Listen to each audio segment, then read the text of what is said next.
Hey guys, how's it going? James over at Tulsa Sod and Mulch. We're getting ready to plant a fescue field today. I was going to show you guys how we grow it from bare dirt. I'm going to do a video later on how to overseed existing fescue. But this is a real good time. It's September down here in Oklahoma. We're in zone 7. It's a real good time to start planting your fescue. The main thing we wait on is not so much the outside temperature, it's the soil temperature. We don't ever plant above 70 degrees soil temperature. Ideally 65 is really what you're shooting for. There's a couple of really good apps out there. One that I like to look at is Messinet. It's a real good farmer's app. It'll tell you like your soil temperature, your soil moisture, how much rainfall you've been getting, and it kind of give you an idea of the region, what the soil's doing. And as it gets closer, we actually come out here with thermometers and push them in the ground, and we'll kind of make sure that seed temperature or soil's temperature is what we want it to be at. Right now our temperature is around 68 in the soil. We're going to go ahead and chance it. Temperature is going to be in the 50s, so we think it's going to be okay in the nighttime, and daytime it's going to be around 70s to 80s, so it should be good. So you always want to research that in your area, what your soil temperatures are. So the most important other thing is the pH of fescue. It's real temperamental. Fescue needs to be around 6.5 to 7 pH, or you're never going to get that seed or sod to grow right. That grass will just lock up, and it will not uptake nutrients. It will not uptake the proper water. I mean, it just, over my experience, anytime we try to shorthand it and not get the pH right, it just never seems to grow right. So we use a company called Helena here. They're an agricultural company, and they'll come out with a sled. It's like a radar sled. It'll cover every square inch of this surface and tell me, like on a radar, exactly what the pH is in all these different areas, what my P and K is, what my nitrogen, what my magnesium, anything this soil needs to do to be balanced to get it right, so the whole field grows really uniform.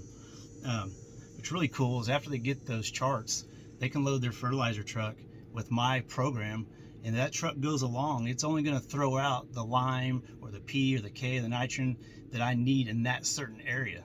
That way you're not wasting fertilizer, and it just gets the field really balanced over a couple years time.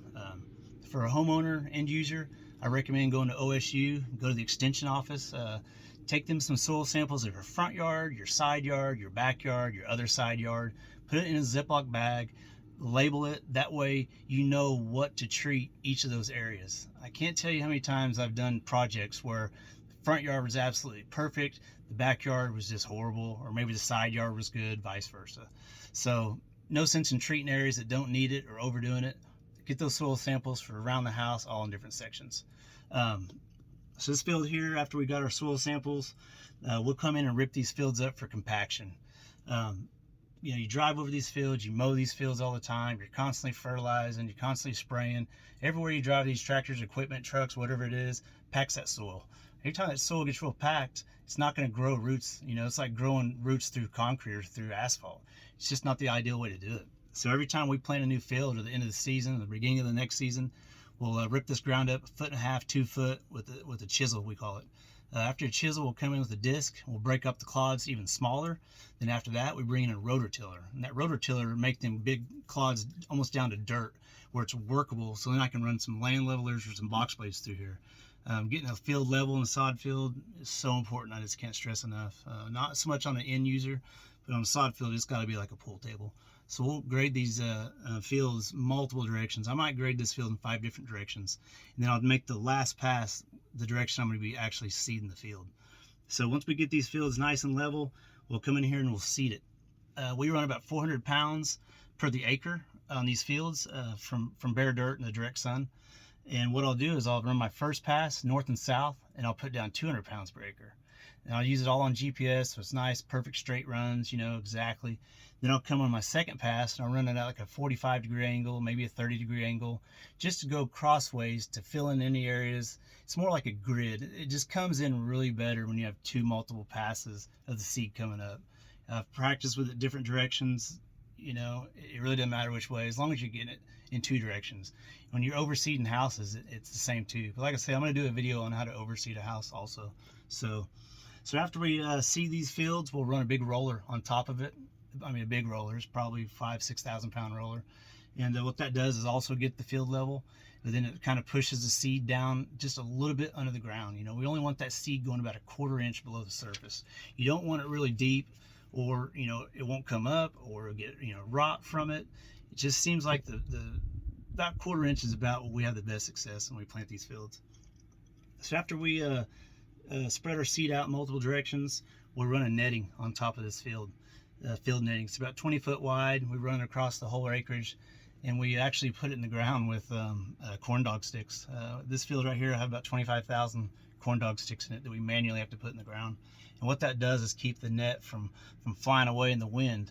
So eventually this seed's going to come up through that netting, and those corn dog sticks will just biodegrade, or they'll get cut with the motor and you'll never see them again.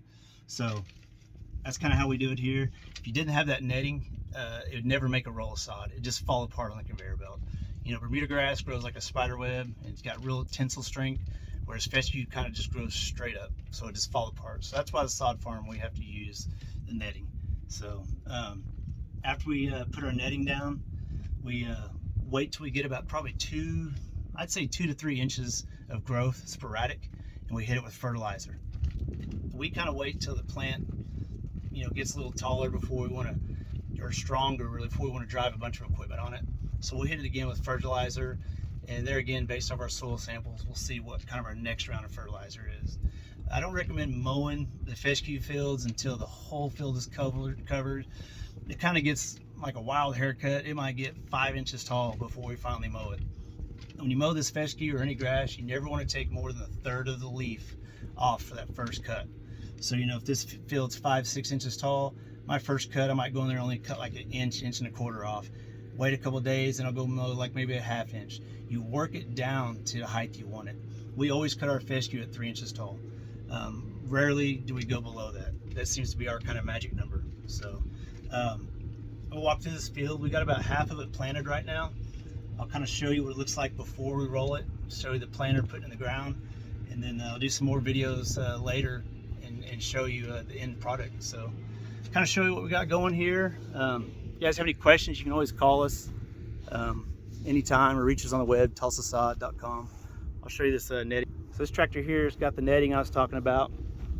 It's about 20 foot wide. Probably do 3 or 4 acres per roll of netting. This is our roller, one of them. We have a few. This one, like I say, is full of water. We roll this on the ground afterwards. So see, everything got GPS on it. Makes it nice and easy for the guys. So this field here I planted this morning. You can see the lines where all the seed kind of collects in these little valleys here. Once we roll this out, you'll never see them lines again. We still got to make our second pass. We're still working on the first pass right now. I'll kind of try to catch up to this cedar to show you guys.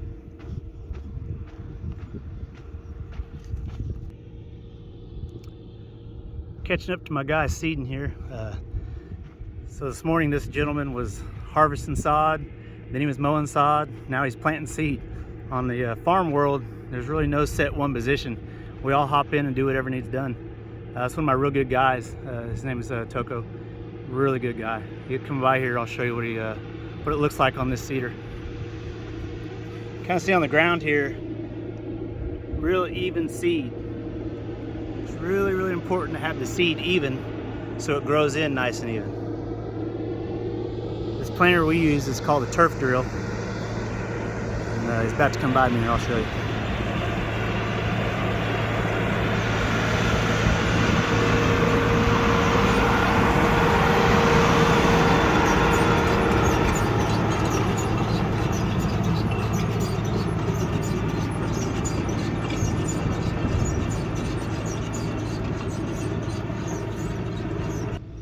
Alright guys, and really finally, when this field gets done, just turn the water on. We run irrigation pivots. Something I like to tell guys is on the seed process, especially like an end user at a house, you don't flood the seed. It's not what you're after. You want to keep that seed moist. Once you get the seed wet, it cannot dry out. Like this field could sit here a couple days without getting water on it. It's not going to hurt much. The minute we get water on this field, we keep at it. And so what we do in our irrigation pivots, we run it a little bit faster than we normally would. Come back the other direction, go back that way, go back the other direction, and put maybe, we probably put 1/10, maybe 2/10 down instead of like 1/2 inch like we do on existing sod. Like I say, the whole thing, the idea is to keep this seed from not drying out, but not getting flooded, and you'll have a lot better yield for sure. So like on a residential system, I might turn the sprinkler to come on 10 times a day. I might turn it to come on 3 minutes, and an hour later come on 4 minutes, an hour later maybe come on 5 minutes, and just kind of keep watching the soil, and soil will tell you everything. So, all right guys, well, I'll try to get some more videos later. I really want to do one of an existing job. Like when we sod these houses, they want to buy the seed from us so the seed matches, and we tell them how to keep the yards nice all year. So I'll do a video on that for sure. But this is grown in the full sun, which a lot of guys say it can't be done, but every sod farm does it. It's just how you attack it. So if you guys need anything, give us a call at the sod store, Tulsa Sod and Mulch, or you can reach us on the web, tulsasod.com. Appreciate you guys. Thanks.